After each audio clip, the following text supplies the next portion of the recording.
ಪಂಚಮಾನಸೋದ್ಭವ ಮನ್ನೇರ ಭಕ್ತರಾಜೇಂದ್ರ ವಿಜಯೇ ಭವ ವಿಜಯೇ ಭವ ವಿಜಯೇ ಭವ.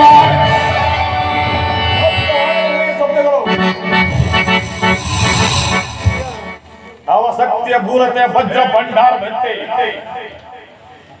ಬ್ರಹ್ಮಾಂಡವನ್ನು ಸೃಷ್ಟಿಸಿದ ಈ ದೂರಧೀರ ದಕ್ಷೇಂದ್ರನಿಗೆ ಸೂರಸತ್ನದೊಳಗೆ ಪ್ರಪಂಚನ ಜಂಜಾವಾತಕ್ಕೆ ಸಿಲುಕಿದ ಸುರಗಳಂತೆ ಯಕ್ಷ ಗಂಧರ್ವ ಕೋಟಿಗಳು ದಕ್ಷ ಲೋಕದಲ್ಲಿ ವೃದ್ಧಾವಾಯಿಸುವಂತಹ ಯಕ್ಷ ವಿಜಯನಾದ ಈ ದಕ್ಷೇಂದ್ರನಿಗೆ ಸೂರಸತ್ನದೊಳಗೆ ಭಯಂಕರವಾದ ಕಾಲುಗಿನ ಗದ್ದರೆಯಂತೆ ಹೊರದೇಳುತ್ತಿರುವ ಅಪ್ರತಿಮ ಜಲದಂಕವಲ್ಲ ಈ ದುರಧೀರನಿಗೆ ಸುರಸತ್ನದೊಳ್ ಪ್ರಭಂಜನ ಪ್ರಭಂಜನ. ದಕ್ಷೇಂದ್ರ ದರ್ಶಿತ್ವಂ ಕರದೊಳ್ ಕಾಲ ಭೈರವಿಯ ಉರಿ ಜ್ವಾಲೆಯು ಬರ್ಬರ ದೀಪಗಳ ಸುತ್ತುಗಟ್ಟಿರುವುದ ಪಾತಾಳ ನಾಗಶೇಷಂ ವಿಜಯಲಕ್ಷ್ಮಿ ಪ್ರಜ್ವಲಿಸಿರುವ ಈ ದೂರಧೀರ ದಕ್ಷೇಂದ್ರನಿಗೆ ಸೂರಸತ್ನದೊಳ್ ಪ್ರಭಂಜನ. ರಾಜ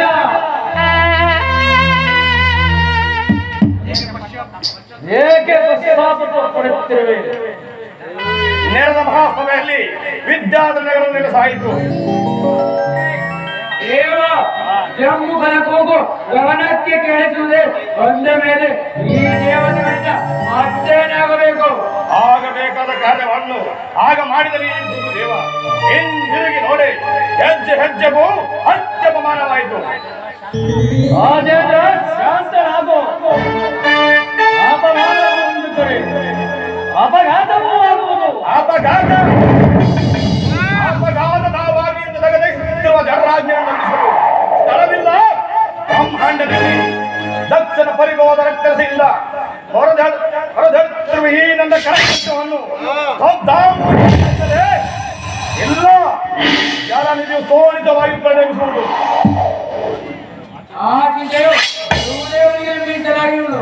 ಭೃಗು ಅನ್ಯ ಪರ್ವತದಲ್ಲಿ ಹಿಂತಿರುಗಿ ನೋಡಿ ಚಕಿತನಾಗಿದ್ದನೇ ಗುರುದೇವ.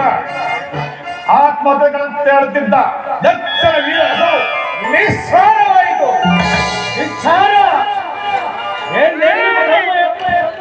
ಬಂದಿದ್ದನಾಗ ಈ ಭೃಗುದೇವನಿಗೆ ಚೇಕಿತನಲ್ಲ. ಅಂದಿನ ದಿವಸ ಬೇಕೆ ಸಾಧ್ಯ ಸಮ್ಮೇಳನ ಗುರುದೇವ. ಸಮ್ಮೇಳನವಲ್ಲ, ಶಿಲೆಯ ಮರೆಯಲ್ಲಿ ಅಡಗಿರುವ ಅಗ್ನಿಜ್ವಾಲೆಯಂತೆ ಮರೆಯಾಗಿದ್ದ ಪಾಪ ನೀವು ಯಕ್ಷ ಯಜ್ಞದಲ್ಲಿ ಮಿಂಚಿನ ನಾಲಿಗೆಯಂತೆ ಅದನ್ನು ಮಾಡುವ ಗುರುದೇವ. ಭಯಂಕರನಾದ ಮೃಗು ಸಾಧ್ಯವೇ? ಅಸಾಧ್ಯವಾಗಿಲ್ಲ, ಅಸಾಧ್ಯದ ಒಂದು ಕಾರ್ಯವೊಂದಿಲ್ಲ. ಈ ಮೃಗುವೀರನಿಗೆ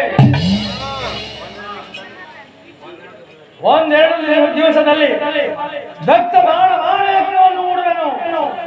ಪರಶಿವನ ರಕ್ತಗತದಿಂದ ಸಂಯುಕ್ತಗಳೇ ಅದಕ್ಕೆ